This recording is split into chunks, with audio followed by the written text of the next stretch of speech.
안녕하세요. 재원가이사 시작하도록 하겠습니다. 네, 이번 시간은 제3편 원가관리회계 파트 첫 번째 시간이고요. 제1장의 원가회계 부분으로 해서 원가회계가 어떤 것인지 이러한 내용들 살펴보는 시간 갖도록 하겠습니다. 네, 첫 번째 원가회계의 개념의 흐름으로서 이제 원가회계가 무엇인지라는 그러한 원가의 정의부터 이제 나오고 있는데요. 필기할 것까지는 없고 그러니까 책에 있는 내용 보면서 정리하겠습니다. 자, 원가의 정의 양가로 1번 보실게요. 자, 파란색 글자로 되어 있는 원가란, 이렇게 원가란 이런 겁니다. 자, 특정 목적을 달성하기 위한 경제적 자원의 희생을 화폐적 가치로 측정한 것, 이걸 원가라고 얘기를 하고 있다라는 부분으로서 우리 이런 원가에 대해서 배운다라고 생각하시면 되겠고요. 자, 양가로 2번에는 원가회계 개념 쪽으로 가시면 자, 동그라미 1번 원가회계란 부분에서 자, 원가회계는 주로 제조기업에서 많이 씁니다. 그래서 제조기업에서 원가 정보를 획득하기 위해서 제품 생산에 소비된 원가를 기록하고 집계하고 계산하는 일련의 회계 과정을 원가회계라고 얘기를 하고 있어요. 자, 그리고 이러한 원가회계는 좀 크게 이렇게 구분하기도 하는데요. 원가회계와 관리회계로도 크게 구분을 하고 있습니다. 그래서 원가회계 같은 경우는요, 제품의 원가 계산 본연의 목적에 상당히 충실한 원가라고 보시면 되겠고요. 그리고 관리회계 같은 경우는 이제 계획과 통제 이쪽으로서 경영관리 기능적인 시스템 이쪽의 역할을 더 많이 하고 있다라는 게 관리회계입니다. 그래서 우리는 이번 파트에서는 원가회계와 관리회계를 배워나갈 거예요. 그 중에서도 우리는 원가회계부터 시작을 하는 부분이고요. 네, 그리고 자, 재무회계와의 비교 관련돼서 양가로 3번에 있는 표를 잠깐 보시도록 하겠습니다. 네, 주요 비교 사항만 체크해 보면 자, 재무회계 그리고 원가관리회계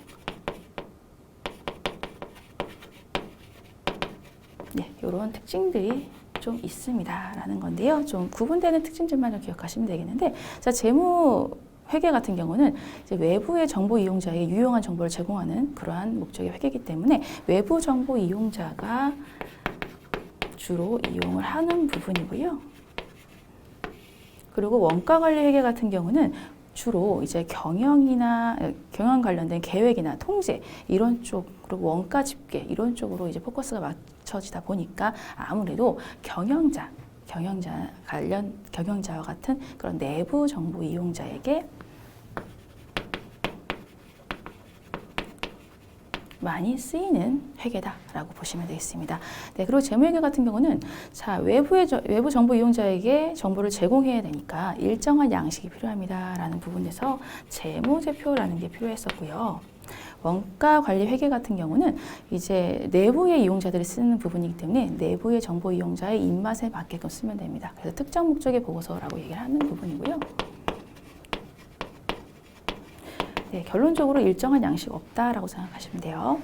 네, 그런 부분으로서 이제 뭐 보고 주기라든가 준거 기준 뭐 이런 부분들에 있어서도 재무회계는 뭔가 이제 원칙이 있고 뭐 1분기별, 반기별, 연간 이렇게 보고하는 그러한 기간들도 따로 정해져 있는 부분들이 있는데 원가관리회계는 좀 자유롭게 보고도 수시로 할 수 있고요. 뭐 준거 기준 원칙도 없습니다. 상당히 자유롭게 이루어지는 회계가 원가관리회계다라고 볼 수가 있겠어요. 네, 그런 형식으로 해서 이제 목적 쪽을 한번 보시면 이제 요거는 외부 보고 목적이 가장 크고요.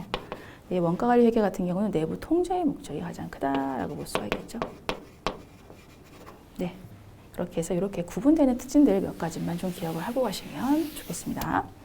네, 그리고 다음으로 자, 2번 원가회계의 목적 요거인데요. 자, 원가회계는 사용 목적에 따라서 상이한 원가 정보를 제공해야 한다라는 부분입니다. 그래서 원가회계는요.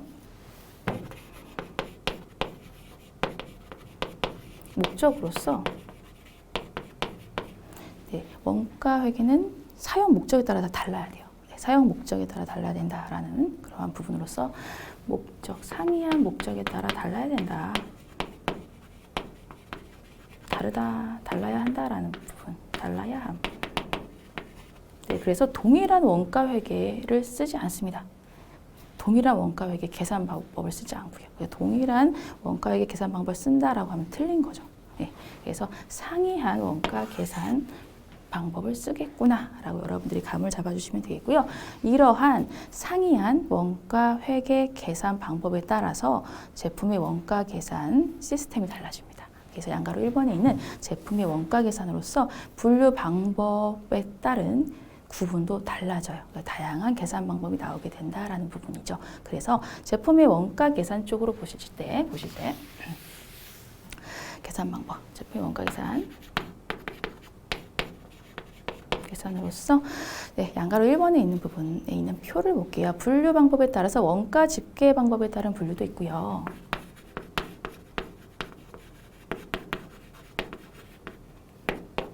그리고 원가 측정 시점에 따른 분류도 있습니다. 원가 측정 시점에 따라서 다르게 계산을 합니다. 그리고 이렇게 계산하는 방법도 있어요. 제품 원가에 포함되는 원가의 범위를 다르게 하는 경우. 그래서 제품 원가 범위를 다르게 하는 겁니다. 그래서 원가 집계 방법에 따른 거, 원가 측정 시점에 따라서도 달라지고요. 제품의 원가의 범위를 어디까지 둘 것인지에 따라서도 원가 계산 방법이 다 달라진다라는 부분으로서 첫 번째, 원가 집계 방법에 따라서는 개별 원가 계산 그리고 종합 원가 계산 이런 형식으로 해서 나눕니다. 그래서 집계 방법에 따른 개별 원가 계산 같은 경우는 이런 거예요. 이제 차례대로 우리 그런 거 배울 텐데 이제 원가를 개별 작업별로 집계를 하는 부분으로서 다품종 소량 생산하는 또 주문 제작을 하는 그러한 방식으로서 제작을 하는 그러한 쪽에서의 그러한 업종에서 이런 개별 원가 계산을 쓰게 됩니다. 그리고 종합 원가 계산 같은 경우는요, 공정별로 집계를 하게 돼요. 집계 방법이 공정별로 집계를 합니다라는 부분에 있어서 소품종인데 대량 생산하는 쪽에서는 종합 원가 계산 방법을 씁니다.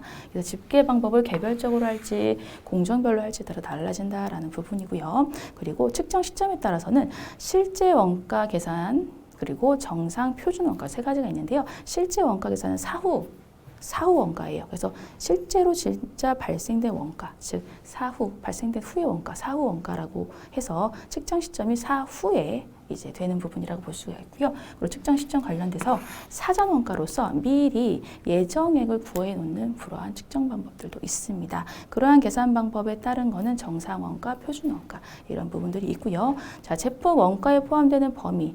여기서의 포인트는 고정 제조 간접 원가를 원가, 즉 제조 원가에 포함하는지 기간 비용인 판매비와 관리비 쪽으로 두는지에 따라서 달라진다. 그런 얘기들을 이제 전부 원가 계산과 변동 원가 계산에서 하게 됩니다. 그래서 우리는 그러한 집계 방법, 측정 시점, 원가 범위에 따른 이러한 원가 계산 방법을 차례차례 배워나갈 거예요.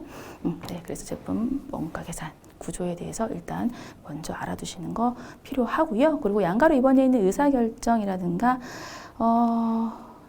그런 것들을 한번 봐주시면 되고요. 뭐 계획하고 예산 편성하고 통제하는 뭐 그런 부분들 관련된 정보를 제공한다라고 해서 별 큰 얘기가 없어서 넘어가고요. 양가로 3번에 있는 성과 평가 부분인데요. 요거 성과 평가 같은 경우는 요거 하나만 알아주세요. 성과 평가는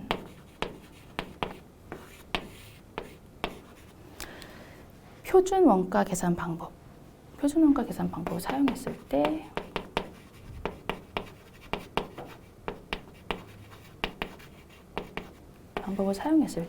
표준 원가 계산 방식으로서 이제 요거 측정 시점에 따라서 사전 원가를 미리 정하는 거거든요. 그래서 사전 원가 정한 것과 실제 원가 다르다고 하면 그 부분에 있어서 뭔가 문제점이 있겠죠. 그래서 그러한 부분으로서 성과를 측정한다라는 부분에서 표준 원가 방법에서의 차이 분석, 요거를 통해서 성과 평가가 가능하다라는 그러한 예가 주어진 것뿐입니다. 그렇게 해서 이것만 기억하시면 괜찮으실 것 같아요. 성과 평가에도 이러한 계산 방법이 영향을 미치는구나 라는 정도로 여러분들이 파악을 해주시면 좋겠습니다. 그리고 3번 원가 회계 용어예요. 원가 회계 용어. 요 용어는 원가 대상, 원가 집계, 원가 집합, 원가 배분, 원가 동일 이렇게 여러 가지 내용들이 나와 있는데 이건 원가 회계하면서 계속해서 여러분들이 만나보게 될 용어거든요. 그래서 이 내용들에 대해서 좀 봐주시면서 용어도 좀 계속 익숙해지도록 여러분들이 좀 숙지를 해주시기를 부탁을 드리겠습니다. 근데 일단 원가 대상으로 해서 이렇게 그냥 설명을 드릴게요. 이렇게 말로 설명하면 이렇게 머리 잘 안 들어오는 부분들이 있으니까 자, 요렇게 한번 보도록 하겠습니다. 자, 원가 대상부터 원가 배분까지는 이런 형식으로 여러분들이 이해하시는 게 좋을 것 같아요. 자, 예를 들면 이제 뭐 간접 원가가 원가들이 발생을 한다라고 합시다.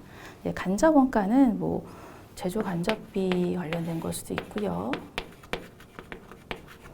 네, 그리고 간접 뭐 노무비 뭐 이런 것들도 있을 수 있고요. 네, 뭐 간접 재료비 이런 것들이 있을 수 있습니다. 그래서 이러한 이제 간접 원가들이 이제 발생하게 되는 그런 부분들을 다 모아서 집계를 하게 돼요.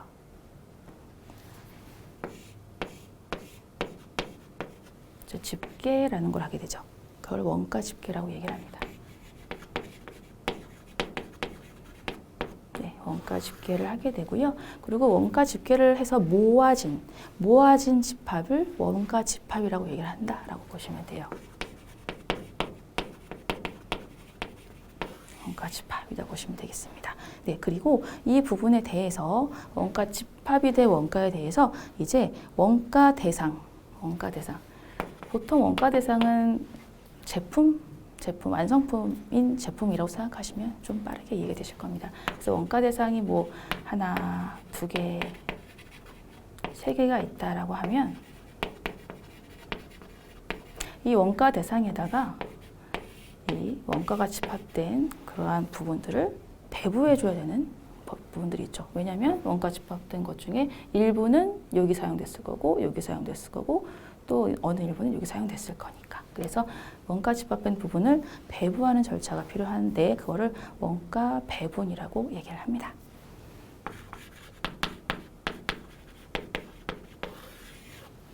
네, 그렇게 해서 여러분들 원가 용어는 이런 형식으로 여러분들이 이해를 하시는 것이 더 좋으실 것 같아요. 그래서 원가 집합은 원가가 집계돼서 모아진 거구나. 그리고 이런 원가가 집합이 된 부분에 대해서 배분을 해주는 어떤 절차가 필요하겠구나라는 거. 그리고 그거 배분된 부분들은 원가 대상에 여기 들어가게 되는구나. 원가들이 이런 형식으로 여러분들이 원가 용어는 이해해 주시면 될 것 같고요. 네, 그리고 한 가지 여기 없던 거 원가 동인. 여기 없는 것 중에 원가 동인은요. 네, 동인.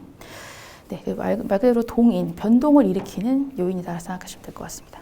동인, 변동을 일으키는 요인, 원가 동인. 그렇게 해서 원가 발생 원인이 원가 동인이구나 라고 생각하시면 되겠어요. 네, 그리고 원가의 분류로 가겠습니다. 자, 4번 원가의 분류인데요. 네, 여기 부분이 여러분들도 또 중요한 부분이라고 볼 수가 있겠습니다. 원가의 분류. 네, 원가의 분류를 어떠한 구분점에 따라서 분류점을 다르게 하고 있거든요. 그래서 원가 분류는 예를 들면 뭐 추적이 가능한 건지, 추적이 불가능한 건지라든가 아니면 발생 형태가 어떤 건지, 뭐 직접 뭐 노무비인지 아니면 뭐 재료비인지 이런 형식으로 해서 카테고리별로 나눈다라고 생각하시면 될 것 같아요. 원가를. 그래서 양가로 1번에 있는 것처럼 추적 가능성에 따른 분류로서는 네, 추적이 가능하냐 못하냐라는 부분이죠. 그래서 직접비는 직접 추적이 가능하다라는 부분으로서 직접 원가라고 얘기를 합니다. 네, 그래서 재료비 같은 경우는 뭐 요 책상 하나 만든다 그러면 나무가 들어가죠. 나무는 이 책상에 들어가는 직접적인 바로 추적이 가능한 원가가 되는 부분이죠. 그런 형식으로 해서 직접비는 재료비나 직접적으로 들어간 재료비라든가 직접적으로 들어간 노무비라든가 이런 것들이 해당이 된다라고 보시면 되겠습니다. 네, 그리고 추적이 불가능한 것이 있어요. 추적이 불가능한 것은 간접비 혹은 간접 원가라고 얘기합니다. 그래서 요거는 공통적으로 쓰이는 거다라고 보시면 될 것 같아요. 추적이 가능하면 직접비, 그래서 추적이 불가능하면 간접비. 이렇게 여러분들이 추적 가능성에 따른 분류는 이렇게 해주시고요. 그리고 두 번째 원가 발생 형태에 따른 분류입니다. 네, 원가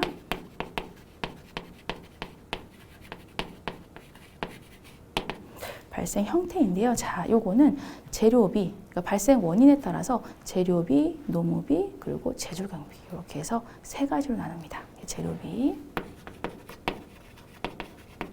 노무비, 제조 경비 세 가지로 나누는 부분이고요. 그리고 재료비, 노무비, 제조 경비를 제조 원가의 3요소라고도 얘기를 합니다. 네, 그러한 부분들 챙겨주시고요. 그리고 원가 행태에 따른 분류인데요. 자, 추적 가능성, 원가 발생 형태, 그리고 자, 원가 행태에 따른 분류예요. 원가 행태. 네, 원가 행태에 따른 분류. 네, 요거는요. 조업도의 변화에 따라서 원가가 변동하는지 여부를 나타내는가라는 부분입니다. 그래서 조업도에 따라서 변동이 되느냐, 조업도가 변동돼도 또 변동이 안 되는 원가들이 있을 수 있고 그런 부분들로 해서 원가 행태에 따른 분류로 나눕니다. 그래서 요거 원가 행태에서는 이제 조업도라는 개념이 또 중요하게 나오게 되겠죠. 그게 조업도. 쉽게 생각하면 조업도는 그냥 뭐 생산량 정도로 생각하시면 더 쉽게 이해가 되실 거예요. 생산량. 그래서 생산량에 따라서 원가가 뭐 변동되느냐 그런 것들, 그런 변동비적인 성격일 거고, 그리고 예를 들면 생산량이 변해도 원가는 동일하다 그러면 고정비적인 성격일 거고, 이런 형식으로 나누는 거거든요. 그래서 원가 행태는 조업도에 따라서 변동이 있느냐 없느냐 여부다라고 여러분들이 생각해 주시면 되겠습니다. 조업도라는 개념도 잘 알아두세요. 네, 그래서 동그라미 1번부터 4번까지 해서 변동비, 고정비, 준변동비, 준고정비 이렇게 있는 내용들인데 여기에 있는 내용들과 그래프도 여러분들이 같이 좀 기억을 해주시길 바랍니다. 네, 그래프에 해당되는 내용들도 시험 문제에 잘 나오기 때문에 여기 있는 것들이 전체적으로 이해가 되셔야 된다라고 좀 중요하게 강조 드릴게요. 자, 변동비부터 볼게요. 원가 형태로서 변동비 보겠습니다. 지울까요? 변동비부터 볼게요. 변동비 혹은 변동원가. 네. 자, 요거는 조업도의 순위 변동함에 따라서 총 원가가 비례해서 변동합니다라는 부분입니다. 그래서 변동비는 이런 거죠. 총 원가가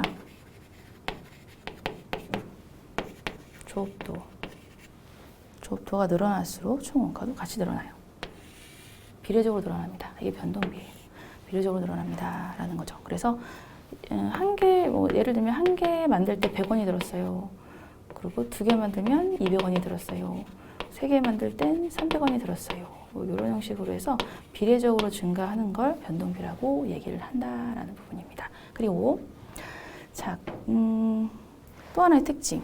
그런데 단위당 변동원가는요 일정해요.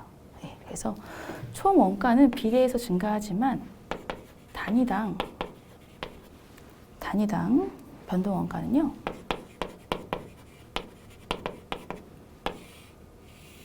일정해요. 네, 그래서 요 총원가는 증가한다, 단위당 변동원가는 일정하다라는 부분으로서 여러분들이 기억해 주시면 되는 부분인데 이게 왜 일정한가요? 라고 하면 단순히 나누시면 알 수 있습니다. 이거죠. 단위당이죠. 그래서 100원 하나 만들 때 100원이 들었어요. 단위당 변동원가는 100원이죠. 자, 2개 만들 때 200원 들었어요. 그러면 이거 단위당 변동원가 100원이죠. 3개 만들 때 300원 들었어요. 단위당 변동원가 100원인 거죠. 그래서 일정하다라고 얘기를 하는 부분입니다. 이렇게 그래프는 이렇게 이해를 해주시면 되겠고요. 그리고 고정비, 고정원가 부분으로 해서 말씀드릴게요.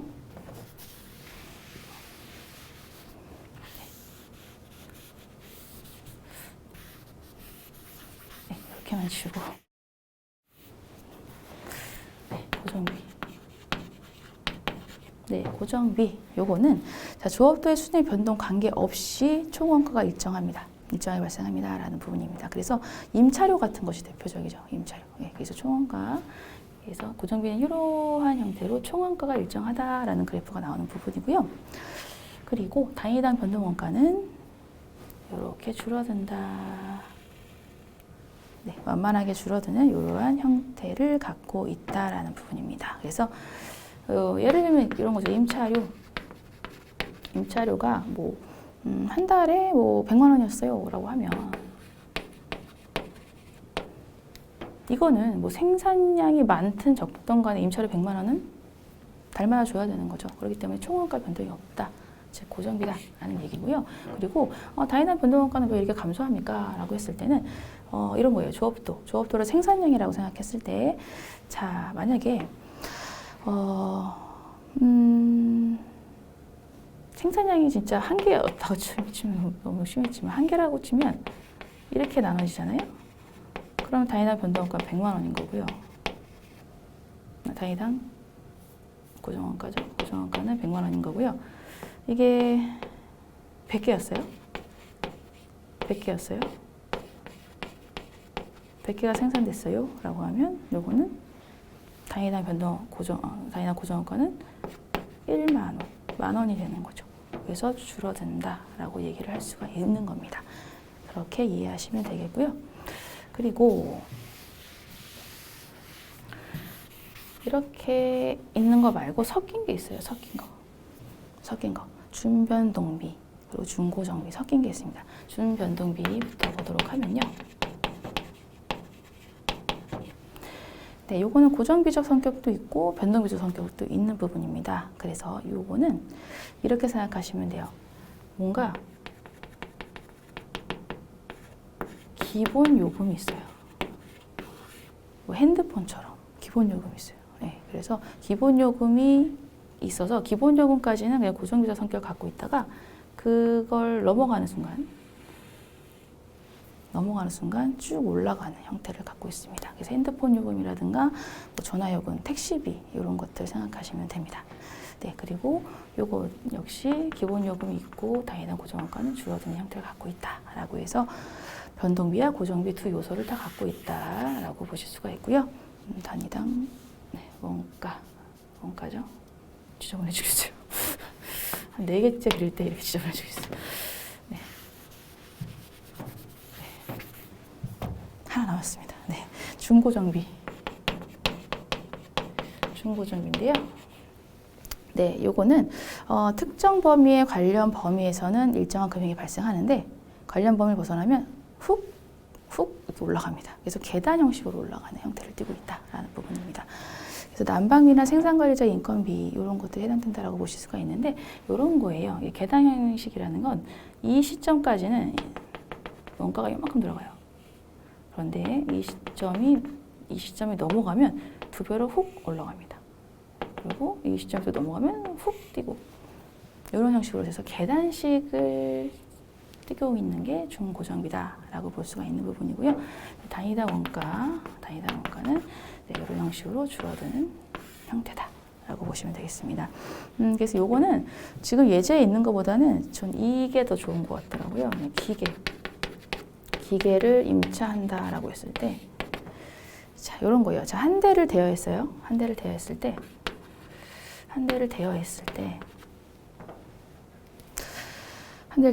100개를 생산할 수가 있습니다. 100개를 생산할 수가 있고요. 그리고 이때 대여료가 뭐 10만 원이다. 뭐 이렇게 하면 대여료가 10만 원이에요. 라고 할 수가 있는 부분이고요. 근데 100개까지밖에 못 만드는 기계이기 때문에 이 100개를 넘어가는 순간 한 대를 더 대여를 해야 되는 부분이죠. 두 대를 대여해야겠죠. 그래서 훅 올라가요. 원가가 20만 원으로. 그래서 200개를 만들고. 그리고 또 넘어가면 또 한 대 더 대여해야겠죠.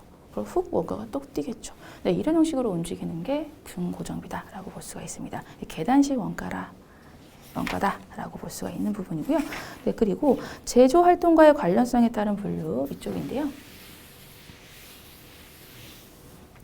제조 활동과의 관련성. 네, 요거는 제조 활동에 관련이 있느냐 없느냐입니다. 그래서 제조 원가와 비제조 원가로 갈려서 크게 말씀드릴 게 없어요. 네, 제조 원가는 뭐 재료비, 노무비, 간접비, 제조 경비 쪽 이런 쪽이 되겠죠. 그래서 제조 원가는 그런 쪽이고요.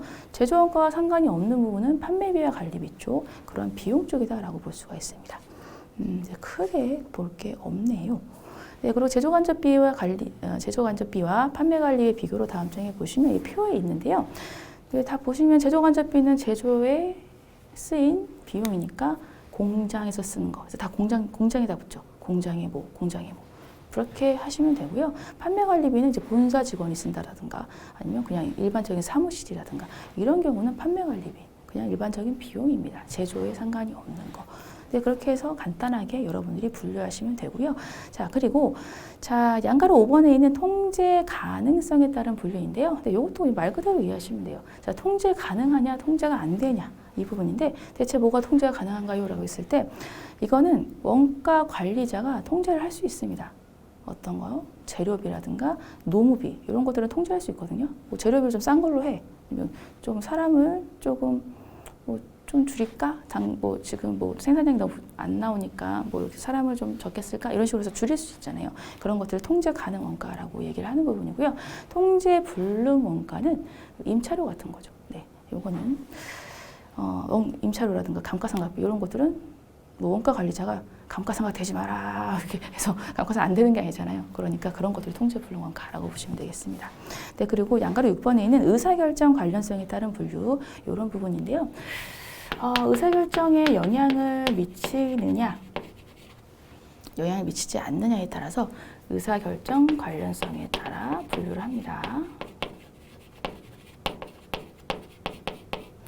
네, 그렇게 해서 자, 동그라미 1번부터 동그라미 5번까지 내용들이 있는데 자, 일단 메모런가예요. 메모런가.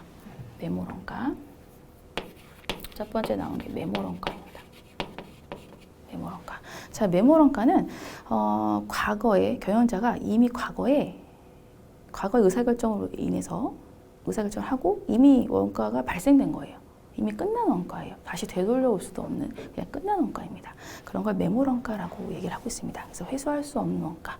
그래서 의사결정과도 관계가 없는 원가. 의사결정에 영향을 미칠 수 없기 때문에 그런 부분이 메모런가다라는 부분이고요. 그리고 관련 원가와 비관련 원가. 네, 그래서 관련 원가는 의사결정에 영향을 미칠 수 있는 그러한 부분은 관련 원가다라고 볼 수가 있겠고요. 네, 그리고 비관련 원가는 의사결정 대안 간의 차이가 없습니다라는 걸로 해서 의사결정에 영향을 미치지 못하는 원가로서 비관련 원가라고 얘기를 한다라고 보시면 되겠고요. 네, 그리고 회피 가능 원가와 회피 불능 원가로 해서 자, 회피 가능 원가 같은 경우는 의사결정을 하지 않으면 이 원가를 회피할 수 있다라는 게 회피 가능 원가고요. 그리고 어떠한 의사결정을 하던 간에 이거는 회피를 할 수 없다. 회피 불가능한 원가들이 있을 수 있습니다. 그래서 특정 대안을 선택하더라도 계속 발생하는 그런 원가를 회피 불능 원가라고 얘기합니다.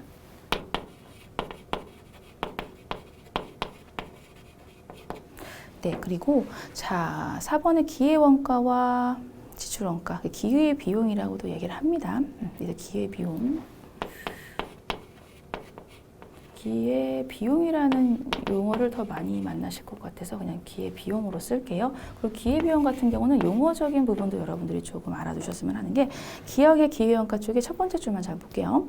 생산 설비 등의 경제적인 자원을 대체적인 용도로 사용할 경우 얻을 수 있는 최대 효익, 그런 최대 금액 이런 걸 말하고 있습니다. 라는 거. 그래서 최대 금액 이런 거, 최대 효익, 최대 금액. 다른 대안을 선택할 수 있을 때 얻게 되는 최대 효익, 최대 금액을 얘기하고 있다라고 보시면 돼요. 그래서 요거를 좀 용어를 기억해 주셨으면 좋겠습니다. 네. 그래서 예제에 잘 나와 있어요. 그래서 생산시설을 계속 이용할 건가 임대할 것인가 라는 그러한 의사결정에 있어서 생산시설을 계속 이용하고 임대를 포기했어요. 그럼 임대료가 포기된 거고 그 임대료가 기회비용이 된다라는 부분이겠죠. 그런 것들이 기회원가, 기회비용이다라는 겁니다. 네, 그리고 지출원가는 이미 지출된 원가다라고 해서 크게 드릴 말은 없고요. 이미 지출된 건데. 지출돼서 그냥 장부에 기록된 원가 정도로 해서 기회 원가랑 좀 상반되는 걸로 해서 그냥 나온 것 뿐이고요. 이렇게 크게 의미가 있는 건 아닙니다. 네, 그리고 차액 원가예요. 차액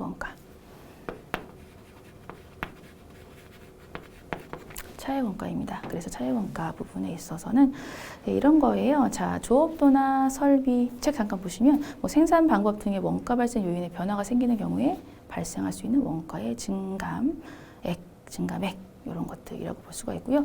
이것도 예제에 잘 나와 있습니다.